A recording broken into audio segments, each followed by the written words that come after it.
Hey, hello guys. Good evening. Hi guys. Good evening po. Say, Good evening. magandang gabi. Magandang gabi. So for tonight, we are going to review. Opo. Okay. Let's just put the. Where should I put the mic? Here.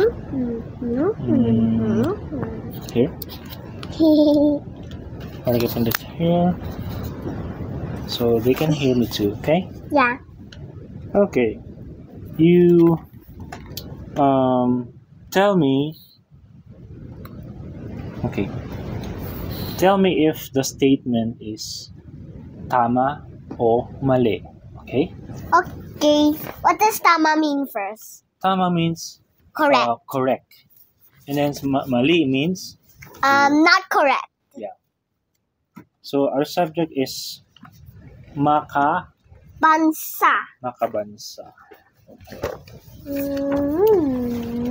Okay. Tama o mali? Gumawa ng mga bagay na ayon sa kakayahan. What does that mean? In English, you do the things that you can only do based on your own ability. Check? Yeah, it's tama. Okay. Next, maging mapagpasensya at matutong maghintay.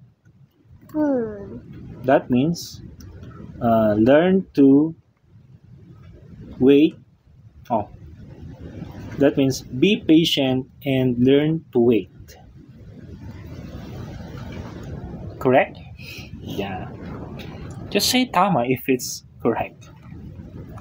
And you can also say in English if you can remember the Tagalog word. But you should know Tagalog, right? But I keep on forgetting that short word. Tama. Tama. Mali. Mali. Tama o mali. Okay. Next.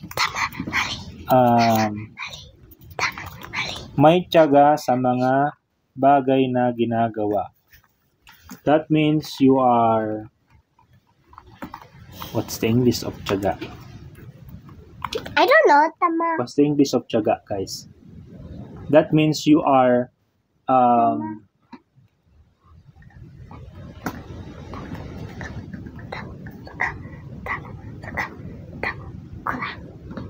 tiyaga means you are patient. Yeah, you are so patient in doing things like that. Matyaga. Tama. Yeah, very good.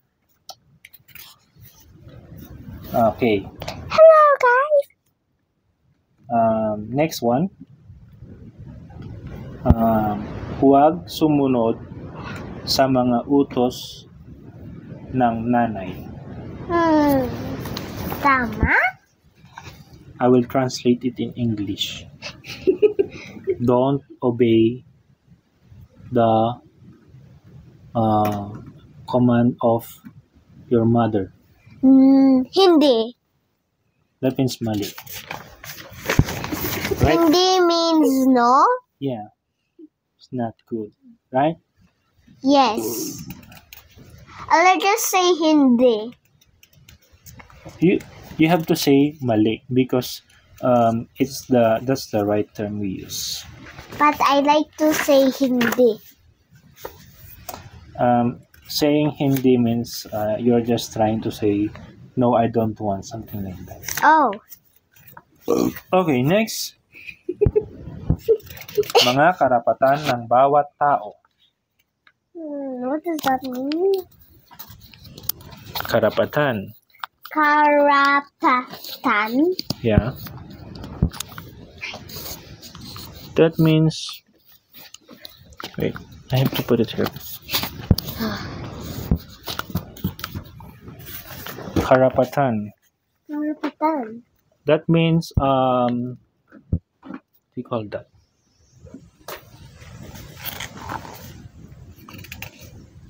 Rights. Rights. Like you have the right to Be born, right to have a name, right to have a family, right to have food, and right to education. Whoa. What's the Tagalog term for that? You don't know? You don't know? Okay.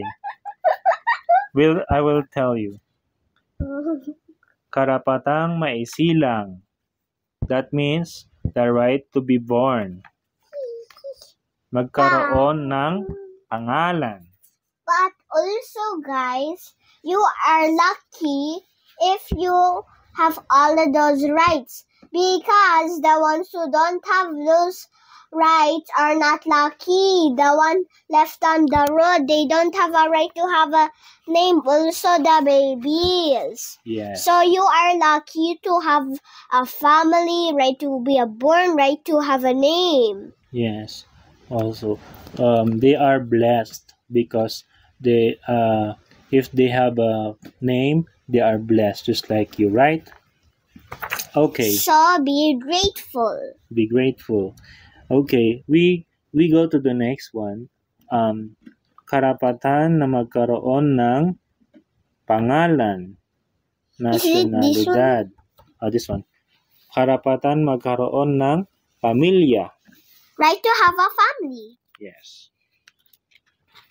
Obvious. Yes. Karapatan na magkaroon ng sapat na pagkain. Right to have food. Okay.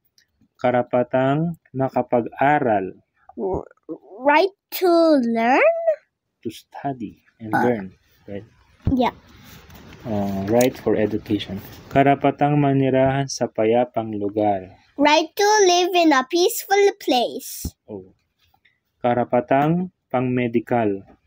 Right to have medicine. Yes, medicine or right to right for access to medicine or medical services. Okay. Something like that. Karapatang mapalawak ang talento. Right to strengthen your skills. And talents. Yeah. Next one. But I never did that yet, I think. You did because you did some painting like that, right? Oh yeah, but as the hard ones, you do that in older grade. Yeah. When you are in grade 5 or grade 6, something like that. Yeah. Okay, mga tungkulin ng bawat bata. Let me check your notebook if still covers your exam. Hello, guys. It's still. Can you make a video about the card later? Yes, we can. Okay. Mga tungkulin. Okay, number 1. Narito ang ilang tungkulin na dapat gawin ng isang bata. Pangalagaan ang kalusugan. Kumain ng prutas at gulay. Tungkulin means responsibilities. You have to eat your vegetables. Eat vegetables. I accidentally said vegetables. You had to eat vegetables and fruits. Wait. That's when I learned I have to eat the gulai, the one that I used to not eat. Yeah, you have to eat gulay. And what gulay do you eat? I am the one with soup, the one the green. Yeah, the pakshay. Pechay. Is that also a vegetable or fruit? It's a vegetable. At least Okay. I eat that. Tungkulin mo rin igalang ang mga matatanda. Respect others? Yeah, Like that? respect the elders. Yeah, also Lo- your addings, don't bully. Yes, lola and lolo. Okay, tulungan ang mga taong nangangailangan. Help people that need your help. Yeah, that needs help. If you can help them, right? Okay, number 4. Sumunod sa mga alituntunin. Put your trash in the right bin. Oh, very good. Makiisa o tumulong sa mga aktibidad sa komunidad. Join the group that kinda helps the earth. I kind of forgot the whole word. You help in Helping the earth. yeah, cleaning up in the community, something like that, and planting trees.